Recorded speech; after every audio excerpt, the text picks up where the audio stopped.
ನೋಡಿ, ಸುಕನ್ಯಾ ಸಮೃದ್ಧಿ ಅಕೌಂಟ್ ಅನ್ನು ನೀವು ಓಪನ್ ಮಾಡಬೇಕು ಅಂತಾದ್ರೆ ಪೋಸ್ಟ್ ಆಫೀಸ್ ಆಗಲಿ ಅಥವಾ ಯಾವುದೇ ಆಥರೈಸ್ಡ್ ಸರ್ಕಾರಿ ಬ್ಯಾಂಕ್ ಆಗಿರಲಿ ಅಥವಾ ಪ್ರೈವೇಟ್ ಬ್ಯಾಂಕ್ ಆಗಿರಲಿ, ಈ ಮೂರು ಕಡೆಗಳಲ್ಲಿ ನೀವು ಓಪನ್ ಮಾಡಬಹುದು. ನಿಮಗೆ ಬಡ್ಡಿ ದರದಲ್ಲಿ ಯಾವುದೇ ವ್ಯತ್ಯಾಸ ಆಗೋದಿಲ್ಲ, ನಿಯಮಗಳು ಸಹ ಸೇಮ್ ಇರುತ್ತೆ. ಯಾವುದೇ ಥರದ ಬದಲಾವಣೆ ನೀವು ಬೇರೆ ಬೇರೆ ಕಡೆ ಓಪನ್ ಮಾಡಿದಾಗ ಆಗೋದಿಲ್ಲ. ಒಂದು ಹೆಣ್ಣು ಮಗುವಿನ ಹೆಸರಲ್ಲಿ ಒಂದೇ ಸುಕನ್ಯಾ ಸಮೃದ್ಧಿ ಅಕೌಂಟ್ ಅನ್ನು ಓಪನ್ ಮಾಡೋದಕ್ಕೆ ಸಾಧ್ಯ.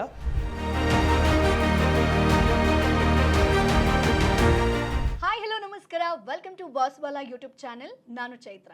ಸ್ನೇಹಿತರೆ, ನಿಮ್ಮ ಮನೆಯ ಹೆಣ್ಣು ಮಕ್ಕಳ ಒಂದು ಶಿಕ್ಷಣ ಆಗಿರಬಹುದು, ಅವರ ಒಂದು ಮುಂದೆ ಭವಿಷ್ಯ ಚೆನ್ನಾಗಿರಬೇಕು, ಅವರಿಗೆ ಹೆಲ್ಪ್ ಆಗಲಿ ಅನ್ನುವಂಥ ನಿಟ್ಟಿನಲ್ಲಿ ಭಾರತ ಸರ್ಕಾರ ಸುಕನ್ಯಾ ಸಮೃದ್ಧಿ ಯೋಜನೆ ಅನ್ನುವಂಥದ್ದನ್ನ ಪರಿಚಯಿಸಿದೆ. ಇಲ್ಲಿ ಏನಪ್ಪಾ ಅಂತಂದ್ರೆ ಮಕ್ಕಳ ಒಂದು ಭವಿಷ್ಯ ಆಗಿರ್ಬೋದು, ಸೊ ಆಕೆಗೆ ಆರ್ಥಿಕವಾಗಿ ಸದೃಢ ಆಗಬೇಕು ಅನ್ನುವಂಥ ನಿಟ್ಟಿನಲ್ಲಿ ಇಲ್ಲಿ ಪೋಷಕರು ಈ ಒಂದು ಯೋಜನೆ ಅಂಡರ್ ಅಲ್ಲಿ ಉಳಿತಾಯವನ್ನ ಮಾಡ್ತಾ ಬರ್ಬೋದು. ಅದರ ಜೊತೆಗೆ ಇಲ್ಲಿ ನಿಮ್ಗೆ ಹೆಚ್ಚಿನ ಬಡ್ಡಿ ದರ ನೀಡೋದಷ್ಟೇ ಅಲ್ಲದೆ ತೆರಿಗೆ ಮುಕ್ತ ರಿಟರ್ನ್ಸ್ ಅನ್ನ ಕೂಡ ಪಡಿಬಹುದು ಸ್ನೇಹಿತರೆ. ಹಾಗಾದ್ರೆ ಸುಕನ್ಯಾ ಸಮೃದ್ಧಿ ಯೋಜನೆಯನ್ನ ನೀವು ಕೂಡ ಸದುಪಯೋಗವನ್ನ ಪಡಿಸ್ಕೊಳ್ಬೇಕು ಅಂತ ಇದ್ರೆ ಸುಕನ್ಯಾ ಸಮೃದ್ಧಿ ಯೋಜನೆಯ ಅಕೌಂಟ್ ಅನ್ನ ಹೇಗೆ ಓಪನ್ ಮಾಡಬೇಕು ಅನ್ನೋದನ್ನ ಈ ವಿಡಿಯೋದಲ್ಲಿ ತಿಳಿಸ್ಕೊಡ್ತೀನಿ. ವಿಡಿಯೋವನ್ನ ಕೊನೆ ತನಕ ಮಿಸ್ ಮಾಡದೆ ನೋಡಿ. ಈ ಅಕೌಂಟ್ ನಾನು ಓಪನ್ ಮಾಡಬೇಕು ಅಂತಾದ್ರೆ ಏನೆಲ್ಲ ಪ್ರೂಫ್ ಅನ್ನ ಕೊಡಬೇಕು, ಏನ್ ಡಾಕ್ಯುಮೆಂಟ್ಸ್ ಕೊಡಬೇಕು, ಯಾವ ಬ್ಯಾಂಕ್ ನಲ್ಲಿ ಸುಕನ್ಯಾ ಸಮೃದ್ಧಿ ಅಕೌಂಟ್ ಅನ್ನ ಓಪನ್ ಮಾಡೋದಕ್ಕೆ ಅವಕಾಶ ಇದೆ, ಪೋಸ್ಟ್ ಆಫೀಸ್ ನಲ್ಲಿ ಸುಕನ್ಯಾ ಸಮೃದ್ಧಿ ಅಕೌಂಟ್ ಅನ್ನ ಓಪನ್ ಮಾಡ್ತೀನಿ ಅಂತಾದಾಗ ಏನ್ ಡಾಕ್ಯುಮೆಂಟ್ಸ್ ಬೇಕಾಗುತ್ತೆ, ಆನ್ಲೈನ್ ನಲ್ಲಿ ಅಂದ್ರೆ ಮನೆಯಲ್ಲೇ ಕೂತ್ಕೊಂಡು ನಾನು ಸುಕನ್ಯಾ ಸಮೃದ್ಧಿ ಅಕೌಂಟ್ ಅನ್ನ ಓಪನ್ ಮಾಡಬಹುದಾ, ಈ ಪ್ರಶ್ನೆಗಳು ನಿಮ್ಮನ್ನ ಕಾಡ್ತಾ ಇರುತ್ತೆ. ಆ ಬಗ್ಗೆ ಡೀಟೇಲ್ಡ್ ಆಗಿ ಉತ್ತರವನ್ನ ನಾನು ಈ ಸೆಷನ್ ಅಲ್ಲಿ ನಿಮಗೆ ತಿಳಿಸ್ಕೊಡ್ತೀನಿ. ನೋಡಿ, ಸುಕನ್ಯಾ ಸಮೃದ್ಧಿ ಅಕೌಂಟ್ ಅನ್ನು ನೀವು ಓಪನ್ ಮಾಡಬೇಕು ಅಂತಾದ್ರೆ ಪೋಸ್ಟ್ ಆಫೀಸ್ ಆಗಲಿ ಅಥವಾ ಯಾವುದೇ ಆಥರೈಸ್ಡ್ ಸರ್ಕಾರಿ ಬ್ಯಾಂಕ್ ಆಗಿರಲಿ ಅಥವಾ ಪ್ರೈವೇಟ್ ಬ್ಯಾಂಕ್ ಆಗಿರಲಿ, ಈ ಮೂರು ಕಡೆಗಳಲ್ಲಿ ನೀವು ಓಪನ್ ಮಾಡಬಹುದು. ನಿಮ್ಮ ಮನೆಯ ಹತ್ತಿರದಲ್ಲಿ ಒಂದು ವೇಳೆ ಪ್ರೈವೇಟ್ ಆಥರೈಸ್ಡ್ ಬ್ಯಾಂಕ್ ಇದ್ರೆ ಅಲ್ಲಿ ಸುಕನ್ಯಾ ಸಮೃದ್ಧಿ ಯೋಜನೆಯ ಅಕೌಂಟ್ ತೆರೆಯೋದಕ್ಕೆ ಅವಕಾಶ ಇದ್ರೆ ನೀವು ಅಲ್ಲಿ ಹೋಗಿ ಈ ಅಕೌಂಟ್ ಅನ್ನ ಓಪನ್ ಮಾಡಬಹುದು. ಸರ್ಕಾರಿ ಬ್ಯಾಂಕ್ನಲ್ಲೂ ನೀವು ಓಪನ್ ಮಾಡಬಹುದು ಒಂದು ವೇಳೆ ಆ ಬ್ಯಾಂಕ್ ಆಥರೈಸ್ಡ್ ಆಗಿದ್ರೆ, ಅಥವಾ ಪೋಸ್ಟ್ ಆಫೀಸ್ನಲ್ಲಿ. ಈ ಮೂರು ಕಡೆಗಳಲ್ಲಿ ಓಪನ್ ಮಾಡಿದ್ರೂ ನಿಮಗೆ ಬಡ್ಡಿ ದರದಲ್ಲಿ ಯಾವುದೇ ವ್ಯತ್ಯಾಸ ಆಗೋದಿಲ್ಲ, ನಿಯಮಗಳು ಸಹ ಸೇಮ್ ಇರುತ್ತೆ. ಯಾವುದೇ ಥರದ ಬದಲಾವಣೆ ನೀವು ಬೇರೆ ಬೇರೆ ಕಡೆ ಓಪನ್ ಮಾಡಿದಾಗ ಆಗೋದಿಲ್ಲ. ಹೀಗಾಗಿ ಗೊಂದಲ ಬೇಡ. ನಿಮಗೆ ಯಾವುದು ಆಕ್ಸೆಸಿಬಲ್ ಅನಿಸುತ್ತೆ, ನೀವು ಕಾಲ್ನಡಿಗೆಯಲ್ಲೇ ಹೋಗುವಷ್ಟು ಹತ್ತಿರದಲ್ಲಿರುವಂತಹ ಪ್ರೈವೇಟ್ ಅಥವಾ ಗವರ್ಮೆಂಟ್ ಬ್ಯಾಂಕ್ ಅಥವಾ ಪೋಸ್ಟ್ ಆಫೀಸ್ ಎಲ್ಲಾದರೂ ನೀವು ಓಪನ್ ಮಾಡಬಹುದು. ಹಾಗಾದ್ರೆ ಇದಕ್ಕೆ ನಾವು ಏನೇನು ಕೊಡಬೇಕಾಗುತ್ತೆ? ಸುಕನ್ಯಾ ಸಮೃದ್ಧಿ ಅಕೌಂಟ್ ಅನ್ನು ಓಪನ್ ಮಾಡೋದಕ್ಕೆ ನೀವೊಂದು ಅಪ್ಲಿಕೇಶನ್ ಫಾರ್ಮ್ ಅನ್ನ ಫಿಲ್ ಮಾಡಬೇಕಾಗುತ್ತೆ. ಆ ಅಪ್ಲಿಕೇಶನ್ ಫಾರ್ಮ್ ನ ಜೊತೆಗೆ ಬೆನಿಫಿಷಿಯರಿ ಹೆಣ್ಣು ಮಗು ಏನಿರ್ತಾಳೆ ಆಕೆಯ ಬರ್ತ್ ಡೇಟ್ ಅನ್ನ ಕನ್ಫರ್ಮ್ ಮಾಡುವಂತಹ ಬರ್ತ್ ಸರ್ಟಿಫಿಕೇಟ್ ಅನ್ನ ನೀವು ಕೊಡಬೇಕಾಗುತ್ತೆ. ID ಹಾಗೇನೆ ಅಡ್ರೆಸ್ ಪ್ರೂಫ್ ಆಫ್ ದ ಡೆಪಾಸಿಟರ್, ಯಾರು ಹಣವನ್ನ ಜಮೆ ಮಾಡ್ತಾರೆ ಅವರ ID ಹಾಗೇನೆ ಅಡ್ರೆಸ್ ಪ್ರೂಫ್ ಅನ್ನ ಇಲ್ಲಿ ನೀವು ಕೊಡಬೇಕಾಗುತ್ತೆ. ಇದರ ಜೊತೆಗೆ ಕೆಲ ಸ್ಪೆಷಲ್ ಕೇಸಸ್ ಅಲ್ಲಿ ನೀವು ಮೆಡಿಕಲ್ ಸರ್ಟಿಫಿಕೇಟ್ ಕೊಡಬೇಕಾಗುತ್ತೆ. ಯಾಕೆ ಮೆಡಿಕಲ್ ಸರ್ಟಿಫಿಕೇಟ್ ಅಂತ ನೀವು ಕೇಳಿದ್ರೆ, ಒಂದು ಹೆಣ್ಣು ಮಗುವಿನ ಹೆಸರಲ್ಲಿ ಒಂದೇ ಸುಕನ್ಯಾ ಸಮೃದ್ಧಿ ಅಕೌಂಟ್ ಅನ್ನ ಓಪನ್ ಮಾಡೋದಕ್ಕೆ ಸಾಧ್ಯ. ಒಂದು ಕುಟುಂಬ, ಆ ಕುಟುಂಬದ ಇಬ್ಬರು ಹೆಣ್ಣು ಮಕ್ಕಳಿಗೆ ಟೋಟಲಿ 2 ಅಕೌಂಟ್ ಅನ್ನ ಓಪನ್ ಮಾಡಬಹುದು. ಮ್ಯಾಕ್ಸಿಮಮ್ 2 ಅಕೌಂಟ್ ಅಷ್ಟೇ ಒಂದು ಕುಟುಂಬಕ್ಕೆ. ಆದರೆ ಮೆಡಿಕಲ್ ಸರ್ಟಿಫಿಕೇಟ್ ನೀವು ಯಾವಾಗ ಕೊಡಬೇಕಾಗತ್ತೆ ಅಂತಂದ್ರೆ 2ಕ್ಕಿಂತಲೂ ಹೆಚ್ಚಿಗೆ ಅಕೌಂಟ್ಗಳನ್ನ ಓಪನ್ ಮಾಡುವಂತಹ ಸನ್ನಿವೇಶ ಬಂದಾಗ. ಯಾವಾಗ ಬರುತ್ತೆ? ಈಗ ಮೊದಲ ಸಂತಾನ ಒಂದು ಹೆಣ್ಣು ಮಗು ಅಂತ ಅಂದುಕೊಳ್ಳಿ, ಆ ಮಗುವಿಗೆ ಸುಕನ್ಯಾ ಸಮೃದ್ಧಿ ಅಕೌಂಟ್ ಓಪನ್ ಮಾಡ್ತೀರಿ. 2ನೇ ಸಂತಾನ ಅವಳಿ ಜವಳಿ ಆಗುತ್ತೆ ಅಂತಾದಾಗ ಆ ಅವಳಿ ಜವಳಿ ಮಕ್ಕಳ ವಿಚಾರವಾಗಿ ನೀವು ಸುಕನ್ಯಾ ಸಮೃದ್ಧಿ ಅಕೌಂಟ್ ಓಪನ್ ಮಾಡಬೇಕಲ್ವಾ, ಆಗ ನೀವು ಮೆಡಿಕಲ್ ಸರ್ಟಿಫಿಕೇಟ್ ಅನ್ನ ಪ್ರೊಡ್ಯೂಸ್ ಮಾಡಬೇಕಾಗತ್ತೆ. ಅಥವಾ ಒಂದು ಸಂತಾನದಲ್ಲೇ 3 ಅಂದ್ರೆ ತ್ರಿವಳಿ ಹೆಣ್ಣು ಮಕ್ಕಳಾದ ಸಂದರ್ಭದಲ್ಲೂ ನೀವು ಮೆಡಿಕಲ್ ಸರ್ಟಿಫಿಕೇಟ್ ಅನ್ನ ಅಲ್ಲಿ ಪ್ರೊವೈಡ್ ಮಾಡಬೇಕಾಗುತ್ತೆ. ಅದು ಸ್ಪೆಷಲ್ ಕೇಸ್. ಆಗ ನಿಮಗೆ ಆ 3 ಮಕ್ಕಳಿಗೆ ಸುಕನ್ಯಾ ಸಮೃದ್ಧಿ ಅಕೌಂಟ್ ಅನ್ನ ಓಪನ್ ಮಾಡೋದಕ್ಕೆ ಅವಕಾಶ ಇರುತ್ತೆ. ಮ್ಯಾಕ್ಸಿಮಮ್ ಸ್ಪೆಷಲ್ ಕೇಸ್ ಅಂತ ಕನ್ಸಿಡರ್ ಮಾಡಿದಾಗ್ಲೂ ನೀವು 3 ಅಕೌಂಟ್ ಅನ್ನ ಓಪನ್ ಮಾಡಬಹುದು ಅಷ್ಟೇ. ಸೊ ಈಗ ಅಕೌಂಟ್ ಓಪನ್ ಮಾಡೋದು ಹೇಗೆ ಅನ್ನೋದು ಬಹುಶಃ ನಿಮ್ಗೆಲ್ರಿಗೂ ಕೂಡ ಒಂದು ಐಡಿಯಾ ಸಿಕ್ಕಿರಬಹುದು. ಅದರ ಜೊತೆಗೆ ಈಗ ಎಷ್ಟು ಹೂಡಿಕೆ ಮಾಡ್ತಾ ಬರಬೇಕಾಗುತ್ತೆ, ಎಷ್ಟು ಹೂಡಿಕೆ ಮಾಡಿದ್ರೆ ನಮ್ಗೆ ಎಷ್ಟು ರಿಟರ್ನ್ ಸಿಗುತ್ತೆ, ಎಷ್ಟು ವರ್ಷಗಳ ಕಾಲ ನಾವು ಹೂಡಿಕೆ ಮಾಡಬೇಕು, ಇವೆಲ್ಲದರ ಬಗ್ಗೆ A to Z ಮಾಹಿತಿ ಬೇಕು ಅಂತಂದ್ರೆ ಈಗಲೇ ಬಾಸ್ವಾಲಾ ಆ್ಯಪ್ನ ಡೌನ್ಲೋಡ್ ಮಾಡಿ. ಇಲ್ಲಿ ನಿಮಗೆ ಸುಮಾರು 1 ಗಂಟೆ 33 ನಿಮಿಷದ ಸಂಪೂರ್ಣ ಕೋರ್ಸ್ ಇದೆ. ಸುಕನ್ಯಾ ಸಮೃದ್ಧಿ ಯೋಜನೆ ಅಂದ್ರೆ ಏನು, ಆಗುವಂತ ಬೆನಿಫಿಟ್ ಏನು, ಹೀಗೆ ಸಾಕಷ್ಟು ಮಾಹಿತಿಯನ್ನ ಇಲ್ಲಿ ನೀವು ಪಡ್ಕೊಳ್ತೀರಾ. ಹಾಗಾಗಿ ಈಗಲೇ ಬಾಸ್ವಾಲಾ ಆ್ಯಪ್ನ ಡೌನ್ಲೋಡ್ ಮಾಡಿ.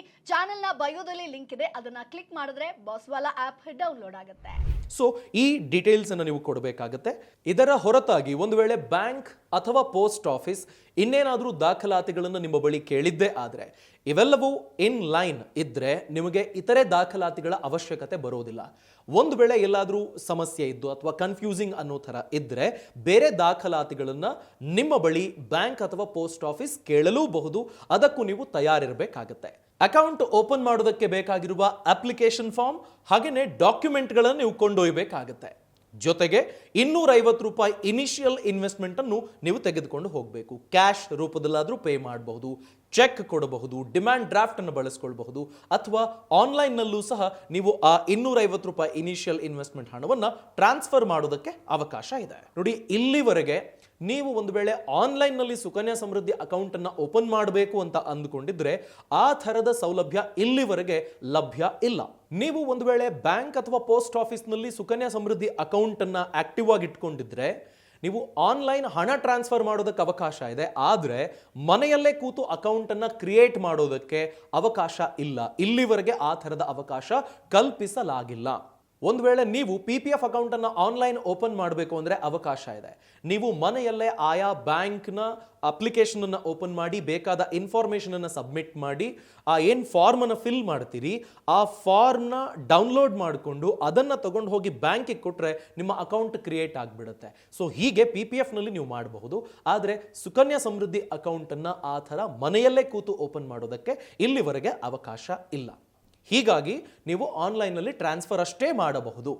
ನೋಡಿ, application form for opening account, for closure of account, on maturity, for extension. ನೋಡಿ, ನಿಮಗೆ ಎಲ್ಲ ಥರದ ಆಯ್ಕೆಗಳು ಸಿಗ್ತಾ ಇದೆ. ಇದು ಈ ಎಕ್ಸ್ಟೆನ್ಷನ್ ಅನ್ನೋದೆಲ್ಲ ಸುಕನ್ಯಾ ಸಮೃದ್ಧಿ ಅಕೌಂಟಿಗಲ್ಲ. RD, TD, PPF, senior citizen savings account ಇಂಥವಕ್ಕೆ. ಮತ್ತು ನಿಮಗೆ ನೋಡಿ, loan or withdrawal for SSA account ಅಂತಿದೆ. RD, PPF, SSA ಅಕೌಂಟ್, ಇದು ಸುಕನ್ಯಾ ಸಮೃದ್ಧಿ ಅಕೌಂಟ್ ಅಂತ ಆಗುತ್ತೆ. So form for opening account ಅನ್ನೋದನ್ನ ಇಲ್ಲಿ ಡೌನ್ಲೋಡ್ ಅಂತಿದೆಯಲ್ಲ, ಕ್ಲಿಕ್ ಮಾಡಿ ನಿಮಗೆ ನೋಡೋದಕ್ಕೆ ಸಿಗುತ್ತೆ. ನೋಡಿ, post office, transaction ID, application for opening account, purchase of certificate for use of post office ಅಂತಿದೆಯಲ್ಲ, ಇಲ್ಲಿ ನೀವು ನೋಡ್ತಾ ಹೋದರೆ ನಿಮಗೆ ಎಲ್ಲ ಮಾಹಿತಿ ಸಿಗ್ತಾ ಹೋಗುತ್ತೆ. ಓಕೆ, ನೀವಿಲ್ಲಿ ಏನೇನನ್ನು ಫಿಲ್ ಮಾಡಬೇಕು ಅನ್ನೋದ್ರ ಬಗ್ಗೆ ಮಾಹಿತಿ ಇದೆ. ನೋಡಿ, ಇದು ಸುಕನ್ಯಾ ಸಮೃದ್ಧಿ ಅಕೌಂಟ್ ಅನ್ನು ಓಪನ್ ಮಾಡಬೇಕು ಅಂತ ಆದಾಗ ನಿಮಗೆ ಪೋಸ್ಟ್ ಆಫೀಸ್ ವೆಬ್ಸೈಟ್ ನಲ್ಲಿ ತೋರಿಸ್ತಿರುವಂತಹ ಫಾರ್ಮ್. ಈ ಅಪ್ಲಿಕೇಶನ್ ಫಾರ್ಮ್ ನಲ್ಲಿ ನೀವು ಏನೆಲ್ಲ ಡೀಟೇಲ್ಸ್ ಅನ್ನು ಫಿಲ್ ಮಾಡಬೇಕು ಅನ್ನೋದನ್ನ ತೋರಿಸಿದ್ದಾರೆ. ಫೋಟೋಗಳನ್ನು ಲಗತ್ತಿಸಬೇಕು ಅಂತ ಏನಿದೆ, ಆ ಬಳಿಕ ಇರುವ ಆಪ್ಷನ್ ಅಪ್ಲಿಕೆಂಟ್ ಅಥವಾ ಗಾರ್ಡಿಯನ್ ನೇಮ್ ಅನ್ನು ನೀವು ಇಲ್ಲಿ ಮೆನ್ಷನ್ ಮಾಡಬೇಕಾಗುತ್ತೆ. ಆ ಬಳಿಕ savings account, recurring deposit, term deposit, monthly income schema, senior citizen saving schema, ಹೀಗೆ ಆಪ್ಷನ್ಸ್ ಇದೆ.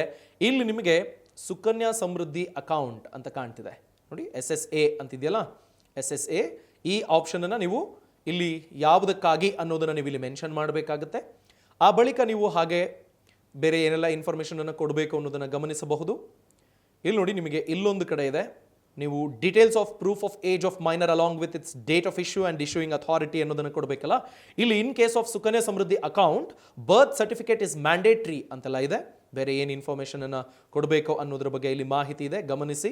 ಈ ಅಪ್ಲಿಕೇಶನ್ ಅನ್ನು ಡೌನ್ಲೋಡ್ ಮಾಡಿಕೊಂಡು ಫಿಲ್ ಮಾಡಿ ನೀವು ಪೋಸ್ಟ್ ಆಫೀಸ್ಗೆ ಹೋಗಿ ಅಲ್ಲಿ ಅಕೌಂಟ್ ಅನ್ನು ಓಪನ್ ಮಾಡೋದಕ್ಕೆ ಅವಕಾಶ ಇದೆ. ಇದೇ ರೀತಿ ಬೇರೆ ಬೇರೆ ಬ್ಯಾಂಕ್ಗಳಲ್ಲೂ ಸಹ ನೀವು ಸುಕನ್ಯಾ ಸಮೃದ್ಧಿ ಅಕೌಂಟ್ ಅನ್ನು ಓಪನ್ ಮಾಡಬಹುದು. ಅಲ್ಲಿ ನೀವು ಏನು ಮಾಡಬೇಕಾಗುತ್ತೆ, ಹತ್ತಿರದ ಬ್ಯಾಂಕ್ಗೆ ಹೋಗಿ ಅಲ್ಲಿಂದ ಅಪ್ಲಿಕೇಶನ್ ಫಾರ್ಮ್ ಅನ್ನು ತೆಗೆದುಕೊಂಡು ಫಿಲ್ ಮಾಡಬೇಕು. ಬೇಕಾದ ಡಾಕ್ಯುಮೆಂಟ್ಸ್ ಅನ್ನು ಲಗತ್ತಿಸಿ ಕೊಡಬೇಕಾಗುತ್ತೆ. ಎಲ್ಲದೇ ಹೋದರೆ ಆನ್ಲೈನ್ನಲ್ಲಿ ಅಪ್ಲಿಕೇಶನ್ ಫಾರ್ಮ್ ಅನ್ನು ಡೌನ್ಲೋಡ್ ಮಾಡಿಕೊಂಡು ಫಿಲ್ ಮಾಡಿ ಆ ಬ್ಯಾಂಕ್ಗೆ ಹೋಗಿ ನೀವು ಸಬ್ಮಿಟ್ ಮಾಡಬೇಕಾಗುತ್ತೆ. ಆಥರೈಸ್ಡ್ ಬ್ಯಾಂಕ್ನಲ್ಲಿ ಮಾತ್ರ ನೀವು ಸುಕನ್ಯಾ ಸಮೃದ್ಧಿ ಅಕೌಂಟ್ ಅನ್ನು ಓಪನ್ ಮಾಡೋದಕ್ಕೆ ಸಾಧ್ಯ. ಯಾವುದು ಆಥರೈಸ್ಡ್ ಬ್ಯಾಂಕ್ಗಳು ಅನ್ನೋದ್ರ ಬಗ್ಗೆ ನಾನು ನಿಮಗೆ ತಿಳಿಸ್ಕೊಡ್ತೀನಿ. ಇದು ಅಪ್ಲಿಕೇಶನ್ ಓಪನಿಂಗ್ ಫಾರ್ಮು. ಸೊ ನಾವೀಗ application form for closure of account on maturity ಇದನ್ನು ಕ್ಲಿಕ್ ಮಾಡೋಣ. ನೋಡಿ, ನಿಮಗೆ ಇಲ್ಲಿ ಏನೆಲ್ಲ ಫಿಲ್ ಮಾಡಬೇಕು ಅನ್ನೋದಿದೆ. ಟೈಪ್ ಆಫ್ ಅಕೌಂಟ್, ನೀವಿಲ್ಲಿ SSA ಅನ್ನೋದನ್ನು ಸೆಲೆಕ್ಟ್ ಮಾಡ್ಕೊಳ್ಬೇಕಾಗುತ್ತೆ. Name of the post office, date, account number, ಮತ್ತು ಯಾವಾಗ ಮೆಚೂರ್ ಆಗುತ್ತೆ ಅನ್ನೋದ್ರ ಬಗ್ಗೆ ನೀವು ಇಲ್ಲಿ ಮೆನ್ಷನ್ ಮಾಡಬೇಕಾಗುತ್ತೆ. ಸೇವಿಂಗ್ಸ್ ಬ್ಯಾಂಕ್ ಅಕೌಂಟ್ ನಂಬರನ್ನು ನೀವು ಮೆನ್ಷನ್ ಮಾಡಬೇಕು. ಯಾಕೆ ಅಂತಂದರೆ ಆ ಮೆಚುರಿಟಿ ಅಮೌಂಟ್ ಆ ಅಕೌಂಟಿಗೆ ಕ್ರೆಡಿಟ್ ಆಗೋದು, ಸಿಗ್ನೇಚರ್ ಆರ್ ಥಂಬ್ ಇಂಪ್ರೆಷನ್ ಇದೆಲ್ಲವೂ ಇದೆ ನಿಮಗೆ ಲೆಫ್ಟ್ ಹ್ಯಾಂಡ್ ಸೈಡ್ನಲ್ಲಿ ಇರೋದು. ಇನ್ನೊಂದು ಕಡೆ ಇಲ್ಲಿ ರೈಟ್ ಹ್ಯಾಂಡ್ ಸೈಡ್ನಲ್ಲಿ ಇರೋದು ಇದು ಫಾರ್ ಆಫೀಸ್ ಯೂಸ್ ಓನ್ಲಿ, ಅದು ಪೋಸ್ಟ್ ಆಫೀಸ್ನ ಸಿಬ್ಬಂದಿ ಫಿಲ್ ಮಾಡ್ಕೊಳ್ತಾರೆ. ಅದನ್ನು ಹೊರತುಪಡಿಸಿ ನೋಡಿ ನಿಮಗೆ application form for loan, withdrawal form, RD, PPF, SSA accounts ಅಂತಿದೆ. ನೀವು ಇಲ್ಲಿ ಕ್ಲಿಕ್ ಮಾಡಿದರೆ ಇಲ್ಲೂ ಸಹ ಮಾಹಿತಿ ಸಿಗುತ್ತೆ ನಿಮಗೆ. ಸೊ ನೀವಿಲ್ಲಿ SSAನ, PPF, RDನ ಅನ್ನೋದನ್ನ ಸೆಲೆಕ್ಟ್ ಮಾಡ್ಕೊಳ್ತೀರಿ. ಆ ಬಳಿಕ ನೋಡಿ ನಿಮಗೆ ಬೇರೆ ಬೇರೆ ಏನು ಇನ್ಫಾರ್ಮೇಷನ್ ಫಿಲ್ ಮಾಡಬೇಕು ಅನ್ನೋದಿದೆ. ಆಮೇಲೆ ಇಲ್ಲಿ ನೋಡಿ ಕೊನೆಗೆ necessary documents as applicable are attached as under ಅಂತಿದೆಯಲ್ಲ, ಇದು ಬಹಳ ಮುಖ್ಯ. ಯಾಕೆ ಅಂತಂದರೆ ನೀವು ವಿತ್ಡ್ರಾ ಮಾಡೋ ಸಂದರ್ಭ ಅಥವಾ ಪಾರ್ಷಿಯಲ್ ವಿತ್ಡ್ರಾಲ್ ಮಾಡೋ ಸಂದರ್ಭ ಏನಕ್ಕೆ ಅನ್ನೋದನ್ನು ನೀವು ಮೆನ್ಷನ್ ಮಾಡಬೇಕಾಗುತ್ತೆ. ಇನ್ನು ರೈಟ್ ಹ್ಯಾಂಡ್ ಸೈಡ್ನಲ್ಲಿ ಫಾರ್ ಆಫೀಸ್ ಯೂಸ್ ಓನ್ಲಿ ಅಂತಿದೆ, ಅದನ್ನು ಪೋಸ್ಟ್ ಆಫೀಸ್ನ ಸಿಬ್ಬಂದಿ ಫಿಲ್ ಮಾಡ್ಕೊಳ್ತಾರೆ. ಹೀಗೆ ನೀವು ನೋಡಿ application for change of nomination ಇದೆ, ಟ್ರಾನ್ಸ್ಫರ್ ಆಫ್ ಅಕೌಂಟ್ ಇದೆ, ಪ್ಲೆಡ್ಜಿಂಗ್ ಆಫ್ ಫಾರ್ಮ್ ಇದೆ. ಈ ರೀತಿ ಬೇರೆ ಬೇರೆ ಕಾರಣಗಳಿಗೆ ನೀವು ಯಾವುದಕ್ಕೆ ಅಪ್ಲೈ ಮಾಡಬೇಕು ಅಂತ ಅಂದ್ಕೊಳ್ತೀರೋ ಅದಕ್ಕೆ ನಿಮಗಿಲ್ಲಿ ಅಪ್ಲಿಕೇಶನ್ ಫಾರ್ಮ್ಗಳು ಲಭ್ಯ. ಇದು ಪೋಸ್ಟ್ ಆಫೀಸ್ ವೆಬ್ಸೈಟಿಗೆ ಹೋದರೆ. ನಾವೀಗ RBI ವೆಬ್ಸೈಟ್ನಲ್ಲಿ ಯಾವ್ಯಾವ ಬ್ಯಾಂಕ್ಗಳಲ್ಲಿ ನೀವು ಸುಕನ್ಯಾ ಸಮೃದ್ಧಿ ಅಕೌಂಟನ್ನು ಓಪನ್ ಮಾಡಬಹುದು ಅನ್ನೋದ್ರ ಬಗ್ಗೆ ತಿಳ್ಕೊಳ್ಳೋ ಪ್ರಯತ್ನ ಮಾಡೋಣ. Reserve Bank of India click ಮಾಡ್ತಿದ್ದೀನಿ. So Reserve Bank of India ವೆಬ್ಸೈಟಿಗೆ ಹೋಗ್ತಿದ್ದೀನಿ. ಇಲ್ಲಿ ನಾನು ಸುಕನ್ಯಾ ಸಮೃದ್ಧಿ ಅಕೌಂಟ್ ಅಂತ ಟೈಪ್ ಮಾಡ್ತೀನಿ. Okay, so Sukanya Samriddhi account ಅಂತ ಟೈಪ್ ಮಾಡಿದ ಕೂಡಲೇ ನಿಮಗಿಲ್ಲಿ ನೋಡಿ ಕೀವರ್ಡ್ ನೀವೇನು ಸರ್ಚ್ ಮಾಡಿದ್ದೀರಾ ಅನ್ನೋದೆಲ್ಲ ತೋರಿಸ್ತಾ ಇದೆ. ಇಲ್ಲಿ ನೋಡಿ ಬುಲೆಟಿನ್, ನೋಟಿಫಿಕೇಶನ್, ಪಬ್ಲಿಕೇಶನ್ಸ್ ಈ ಥರ ಎಲ್ಲ ಇದೆ ಅಲ್ವಾ. ಸೊ ನೀವು ಇದನ್ನ ಸ್ಕ್ರಾಲ್ ಡೌನ್ ಮಾಡಿದರೆ ಸೊ ನೀವು ಇಲ್ಲಿ ಸುಕನ್ಯಾ ಸಮೃದ್ಧಿ ಅಕೌಂಟ್ ಅಂತ ಮೆನ್ಷನ್ ಮಾಡಿದ ಕೂಡಲೇ ನೋಡಿ ಆಲ್ ಅಂತ ಒಂದು ತೋರಿಸ್ತಿದೆ. ಟೋಟಲಿ 33 ರಿಸಲ್ಟ್ಸ್ ನಿಮಗೆ ಸಿಕ್ಕಿದೆ. ಬುಲೆಟಿನ್ ಅಂತ ನೋಡಿಕೊಂಡ್ರೆ 6 ಇದೆ, ನೋಟಿಫಿಕೇಶನ್ಸ್ 13 ಇದೆ, ಪಬ್ಲಿಕೇಶನ್ಸ್ 14 ಇದೆ. ನಾನು ನೋಟಿಫಿಕೇಶನ್ಸ್ಗೆ ಹೋಗ್ತೀನಿ. ಯಾಕೆ ಅಂತಂದರೆ ಇದು 2015ರಲ್ಲಿ ಏನು ನೋಟಿಫಿಕೇಶನ್ ಬಂದಿತ್ತು ಆಗ ಏನೆಲ್ಲ ಮೆನ್ಷನ್ ಮಾಡಿದ್ದಾರೆ ಅನ್ನೋದನ್ನು ನೋಡೋಣ. ಇಲ್ಲಿ ನೋಡಿ ಮಾರ್ಚ್ 11, 2015 ಅಂತಿದೆ. ಸುಕನ್ಯಾ ಸಮೃದ್ಧಿ ಅಕೌಂಟ್ ಅನ್ನೋದನ್ನು ನಾನು ಕ್ಲಿಕ್ ಮಾಡ್ತೀನಿ. ಇಲ್ಲಿ ನಿಮಗೆ ನೋಡಿ ಯಾವ್ಯಾವ ಬ್ಯಾಂಕ್ಗಳು ಈ ಸುಕನ್ಯಾ ಸಮೃದ್ಧಿ ಅಕೌಂಟ್ನ ಫೆಸಿಲಿಟಿಯನ್ನು ಕೊಡ್ತಿವೆ ಅನ್ನೋದ್ರ ಬಗ್ಗೆ ಇಲ್ಲಿ ಮಾಹಿತಿ ಇದೆ. ನೋಡಿ State Bank of India, State Bank of Bikaner, Jaipur, State Bank of Travancore, Allahabad Bank, Bank of Baroda, Vijaya Bank ಅಂತೆ, ICICI ಬ್ಯಾಂಕು, ಆಕ್ಸಿಸ್ ಬ್ಯಾಂಕು, ಹೀಗೆ ಈ ಥರ ಯಾವ್ಯಾವ ಬ್ಯಾಂಕ್ಗಳು ಆಥರೈಸ್ಡ್ ಅನ್ನೋದ್ರ ಬಗ್ಗೆ ನಿಮಗಿಲ್ಲಿ ಕಂಪ್ಲೀಟ್ಲಿ ಮಾಹಿತಿ ಸಿಗುತ್ತೆ. ನೋಡಿ ನಾನು ಹೈಲೈಟ್ ಮಾಡಿ ತೋರಿಸ್ತೀನಿ. ಓಕೆ, ನೋಡ್ತಿದ್ದೀರಿ ಅಲ್ವಾ. ಇಲ್ಲಿ ಇಷ್ಟು ಬ್ಯಾಂಕ್ಗಳಲ್ಲಿ ನೀವು ಸುಕನ್ಯಾ ಸಮೃದ್ಧಿ ಅಕೌಂಟನ್ನು ಓಪನ್ ಮಾಡೋದಕ್ಕೆ ಅವಕಾಶ ಇದೆ. ಇಲ್ಲಿ ನಿಮಗೆ ನೋಡಿ ಬ್ಲೂ ಕಲರ್ ಲಿಂಕ್ ಏನು ಕಾಣ್ತಿದೆ ಇದು ನೋಡಿ we forward here with a copy of notification of government of India regarding the Sukanya Samriddhi account. ಇದನ್ನು ಕ್ಲಿಕ್ ಮಾಡಿದರೆ ನಿಮಗೆ ಆ ಆ್ಯಕ್ಟಲ್ಲಿ ಏನೇನಿದೆ ಅನ್ನೋದು ಸಿಗುತ್ತೆ. ನೋಡಿ ministry of finance, department of economic affairs notification 2 December 2014. ನೋಡಿ powers conferred by section 15 of government savings bank account. Central government hereby makes the following rules regarding Sukanya Samriddhi account ಅನ್ನೋದ್ರ ಬಗ್ಗೆ ನಿಮಗಿಲ್ಲಿ ಮಾಹಿತಿ ಇದೆ. ಹೀಗೆ ನಿಮಗೆ ಕಂಪ್ಲೀಟ್ ಮಾಹಿತಿ ಈ ಆ್ಯಕ್ಟ್ನಲ್ಲೂ ಸಿಕ್ಕಿಬಿಡುತ್ತೆ, ಸುಕನ್ಯಾ ಸಮೃದ್ಧಿ ಅಕೌಂಟ್ನ ಕಂಪ್ಲೀಟ್ ಮಾಹಿತಿ. ಸೊ ಹೀಗೆ ನೀವು ಸುಕನ್ಯಾ ಸಮೃದ್ಧಿ ಅಕೌಂಟ್ನ ವಿಚಾರವಾಗಿ ಏನು ಮಾಹಿತಿ ಬೇಕೋ ಅದನ್ನು ಆನ್ಲೈನ್ನಲ್ಲಿ ಚೆಕ್ ಮಾಡ್ಕೊಳ್ಬಹುದು. ಆನ್ಲೈನ್ನಲ್ಲಿ ನೆಟ್ ಬ್ಯಾಂಕಿಂಗ್ ಫೆಸಿಲಿಟಿಯನ್ನು ಬಳಸ್ಕೊಂಡು ನೀವು ಅದಕ್ಕೆ ಬೇಕಾಗಿರುವ ಕಾಂಟ್ರಿಬ್ಯೂಷನ್ಸನ್ನು ಮಾಡಿಕೊಳ್ಳಬಹುದು. ಆಸ್ ಆಫ್ ನೌ ಮನೆಯಲ್ಲೇ ಕೂತು ಅಕೌಂಟನ್ನು ಓಪನ್ ಮಾಡೋದಕ್ಕೆ ಫೆಸಿಲಿಟಿ ಅಂತ ಇಲ್ಲ. ಆದರೆ ಸುಕನ್ಯಾ ಸಮೃದ್ಧಿ ಅಕೌಂಟನ್ನು ಪೋಸ್ಟ್ ಆಫೀಸ್, ಪ್ರೈವೇಟ್ ಬ್ಯಾಂಕ್ ಅಥವಾ ಪಬ್ಲಿಕ್ ಬ್ಯಾಂಕ್ ಅಂದರೆ ಗವರ್ಮೆಂಟ್ ಬ್ಯಾಂಕ್ ಎಲ್ಲಿ ನೀವು ಓಪನ್ ಮಾಡಿದ್ರೂ ನಿಯಮಗಳು ಒಂದೇ ಇದೆ, ರೇಟ್ ಆಫ್ ಇಂಟ್ರೆಸ್ಟ್ ಒಂದೇ ಥರ ಇದೆ. ಯಾವುದೇ ಥರದ ಕನ್ಫ್ಯೂಷನ್ ನಿಮಗೆ ಬೇರೆ ಬೇರೆ ಕಡೆ ಓಪನ್ ಮಾಡಿದ್ರೆ ಹೇಗಪ್ಪ ಅನ್ನೋ ವಿಚಾರವಾಗಿ ಬೇಡ.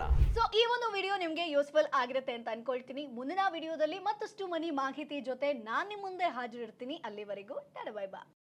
Boss Wala. Be the boss.